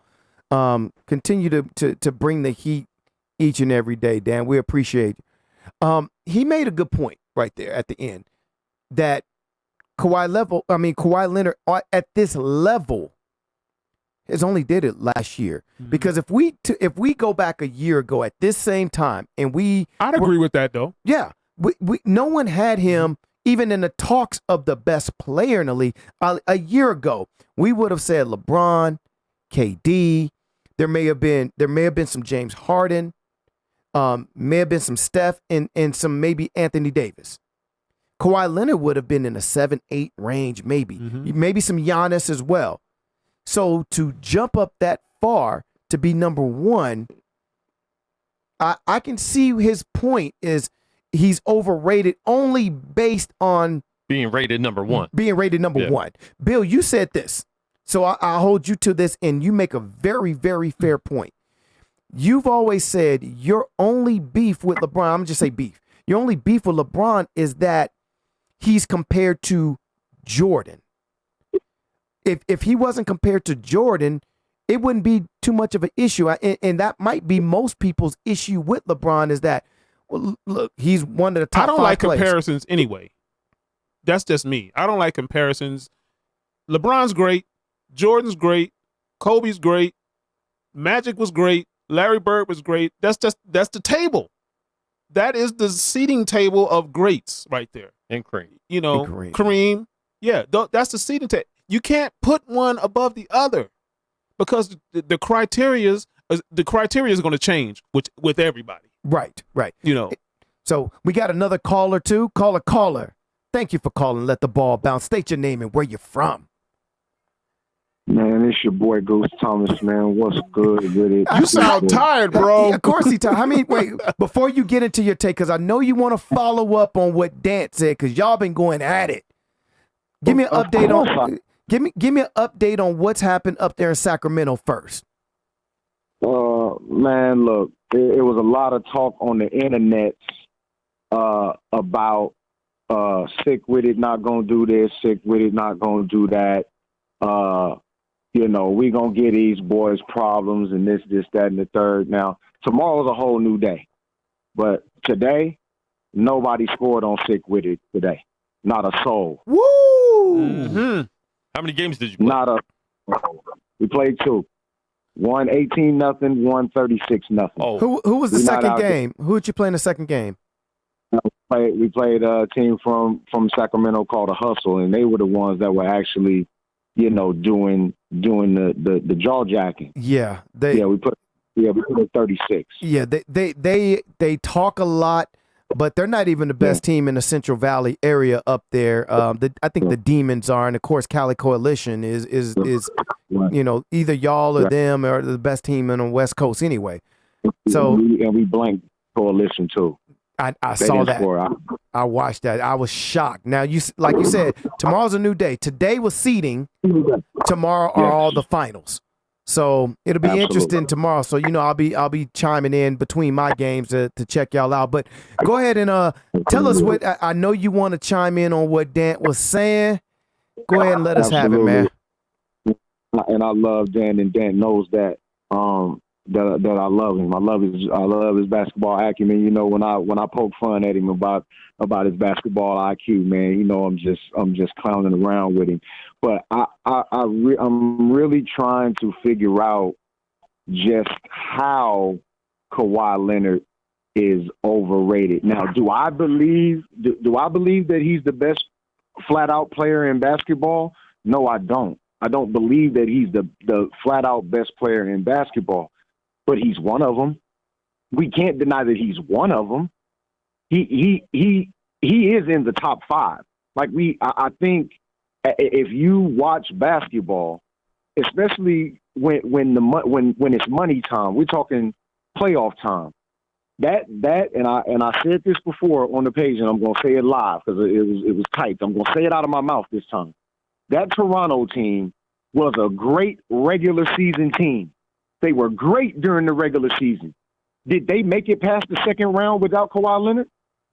When did they make it past the second round? Can somebody tell me when they made it past the second round? Did they?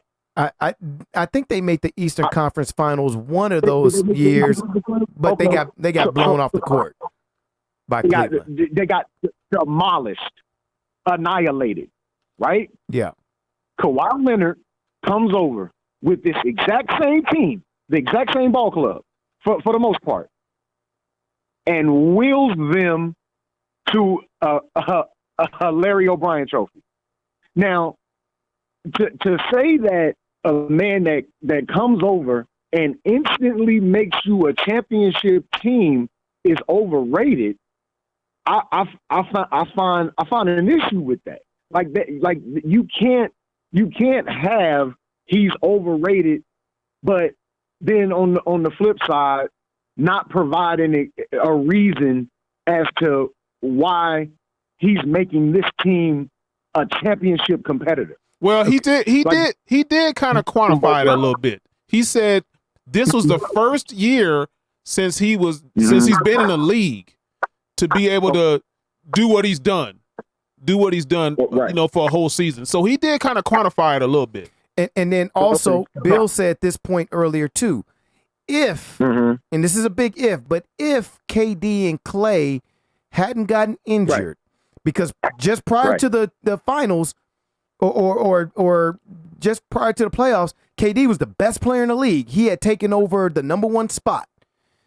So he was the best player in the league, and then he gets hurt, And then Kawhi, the team, goes to the championship with a banged up Golden State opponent. Well, what they did, it was KD. When KD got hurt, then it was Giannis was the best player in the world. Then when they lost, then it's Kawhi. Right. And Kawhi wasn't even in the MVP talk. So I think what Dant is saying, and I'm just trying to put it all together. What I believe he is saying is that he's overrated based on everyone saying he's the best player in the league, whereas just throughout the season, he wasn't even an MVP candidate. Top 10 player, yes, maybe top 5. But not even in the MVP discussion. So now does that make him the best player in the league? And based on that definition, he feels he's overrated. And what he did for that Raptors team, it was great. He did great things for that Raptors team last year. You can't deny that, you know. But that path to the Larry O'Brien, come on now, let's keep it 100. And I ain't gonna even say no more. I ain't gonna even say no more to that. Absolutely, we can't deny. But on the flip side of that, though, Bill, we talk about it all the time. Injuries happen. Right. Things right. By this time, everybody's played 100 games. Now, nobody mentions the fact that Kawhi Leonard limped throughout the playoffs. Right. Throughout the entire playoff run. He was hurt. He was hurt throughout the entire playoff run, but nobody mentions it because he continued to play. But he was banged up to the point where the dude like really couldn't. He could barely walk, but he played through it, and ultimately they won a championship. But the difference is he was on the court. You had two dudes. You had two dudes that was a big part of that team with Golden State that wasn't on the court. Sure. And there's no denying that. Yeah, absolutely. I can't deny it. And it goes back to, you know, when you know Kyrie Irving and Kevin Love were out, you know, with that first Cleveland run. I mean, we sat here and said, hey, if those two are on the court, I mean, we looking at we could be looking at a different outcome. Yeah. I mean, LeBron himself, took them to Game 6. Yeah. I mean, come on, let's be honest. Yeah. But then the narrative kind of switched, and you know, people were saying, well, a win is a win. Don't matter what happened. Injuries happen. Like, I mean, what are we gonna, you know, ultimately decide on? Is a win, or are we always gonna say? And I'm not saying this, you know, toward anyone in particular. It's just a broad statement, you know. Or are we gonna say, hey, you know, either a win is a win, or are we gonna say, hey, you know, this team was missing such and such, so it could have been a different outcome. Well, at the end of the day, when the books are written, the trophy is going to be with who won the trophy. That's going to be it. Like, it's going to be nothing else after that. So, I mean, it's a you know, it's kind of a skewed, you know, thing. But I mean, I guess for me, if you win, you win. Yeah, you can't take the, you know, you can't take their championship away. You can't take it away. They won it. Absolutely. But we can also visit that other side as well, you know. Sure. Absolutely. And I know you were talking earlier, Bill, about you know, players not coming in to make the other players better. You're a professional athlete. And I mean, I don't know if that can be, you know, factored in as well. I mean, I'm not going to make it no excuse, but I mean, some people may use that, and you know, it's whatever. But I mean, at the end of the day, the Toronto Raptors won, and Kawhi Leonard was a big reason why they did. Right. So I can't just call him overrated because he willed a team that without him probably would have got bounced out in the second round once again. And when we was talking, when you just mentioned that Cleveland team that was injured, that was one big reason why the Hampton Five came to fruition, because they said, man, KD, we need you, because if they come back next year, with the team that they have with Love and Kyrie, with experience, and we don't have you, we ain't gonna win this thing. You know? Yeah. They knew it. They knew it. They knew it. Yeah. They knew it. Yeah. Absolutely, man. Yeah. Absolutely. No question about it, man. But I will say this, man. We're gonna we have a lot more shows before NBA season starts, but man, I've never seen this much hype for NBA season in my life.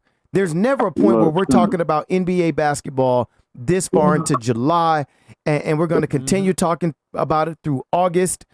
Maybe it's just the Lakers and the Clippers thing, but I've never seen this much hype around NBA. Yeah. There's a lot of stories. Yeah, plenty of them. We want to see how Westbrook. We want to see how Westbrook and James Harden play together. You know, so there's a lot of stories. Yep. So Goose, I'm gonna say this, Sean, and to all the listeners, everybody that's listening out there, man. If you do not have NBA League Pass, I'm gonna say this for the people in the back. If you do not have NBA League Pass for this coming up season and beyond, you have cheated yourself. I haven't. I think this will probably be the League Pass's biggest year ever. Unbelievable. Unreal. Goose, before we all run, I want to get your take on this because I want to give a condolences. This past week we've had two boxers who have died from injuries in the ring. Maxim Dadashev and Hugo Santillan. And even yesterday was another boxer that collapsed in Argentina from a boxing match. We want to give our condolences to the family and friends of those boxers. Boxing is a brutal sport. They put their lives on the line and at risk every time they enter the ring. And Goose, you know, you're probably our biggest boxing analyst here on the page. So just want to give your thoughts on those. Man, I can't take credit for that, man. You got to give some love to Michael Joyner, man, Shorty, Sean Johnson, Dion Ned, Vance Lawhorn, and a bunch of others, man, that add their sweet science commentary as well. But I will say this, man. It's very, very unfortunate. I was actually at those fights at the MGM Grand on last week when Keith Thurman and Manny Pacquiao locked up when Maxim passed and Buddy McGirt was in his corner. And you guys remember when Floyd and Arturo Gatti fought. This was in 2005, I believe that fight was. Yes. 2005 to 2006 when that happened. Buddy McGirt saved Arturo Gatti's life that night as well. He tried to do it with Maxim because in the 7th round of that fight, Maxim was taking a lot of punishment. And at that time, Buddy McGirt said, "Hey, man, if you keep taking this punishment, I'm going to stop the fight." Went back out. He kept taking punishment. Maxim kept telling him no. So by the 11th round, he had taken so much punishment that his brain essentially bled. Like his brain internally, it bled, and it was too late. There was nothing that can be done. The swelling had just gotten to a point where it was uncontrollable. The doctors, I guess, had brought it down a little, but I mean, it was just overwhelming for him, and he succumbed to his injuries in that one, man. But boxing is such a brutal sport, and I always say boxing is that sport that you don't play, you do. Boxing is not something that you play. It's not a sport that you play. It's something that you do. And these last two examples that we've gotten to see with young men. I'm talking these dudes in their 20s. Lives are gone because of too much head trauma inside of that square circle, man. And it's just unfortunate. We thank you for that, Goose. rest in peace to the two boxers, Hugo and Maxim. Unfortunate Absolutely. because they came up as this being their career. You have mothers, fathers, sisters, brothers, wives, and children who are affected directly by these. And like you said, Buddy McGirt, you can hear the pain in his voice in the corner. Yes, you can. Yes, you can. And that's what makes it even worse. Yeah. So and you know, makes it even worse. I go back to when Ray Boom Boom Mancini had to fight with Dooku Kim back in '82. Yeah. And Yes, sir. Dooku Kim did not want to stop. He wanted to keep fighting. Sure. And he had already had so much damage done to him in that fight that somebody should have stepped in and stopped it. Earlier than that, because he took so much punishment and so much so many headshots to where same thing happened to him. Day later he died. So it's kind of a slippery slope because you don't want to stop a fight when a fighter says he's still good, but a lot of times you have to take that in consideration when you see a guy taking a lot of punishment. Hey man, that's it. Yeah. And absolutely. Yeah. And it's another thing. You have the warrior mentality. Yeah. Right. I'm in here for my livelihood. I'm fighting for my livelihood here. Like I'm in front of family. I'm in front of friends. I'm in front of the boxing world. I'm not getting ready to quit. That's the warrior mentality, right? Mm-hmm. Well, that mentality can also result in what we've seen over the past 2 weeks. Simple and plain, bro. Yeah, it is. It's really, really bad, man. Yeah, and like it goes over to football too. Dudes get a hit, get a concussion. They don't want to come out. Dude, you coming out. That's it. Yeah, you walk away from it thinking it's a sign of weakness. So, rest in peace to those two boxers and the families. That's it for our show for the week. We want to thank Chris Matthews, Dan Wilson, Goose Thomas for calling in and keeping the show lively. Thank you for everybody who tuned in on the page, your commentary, the rivalry talk. We want to thank you all. Until next time, peace and love. And if you scared, you better go to church.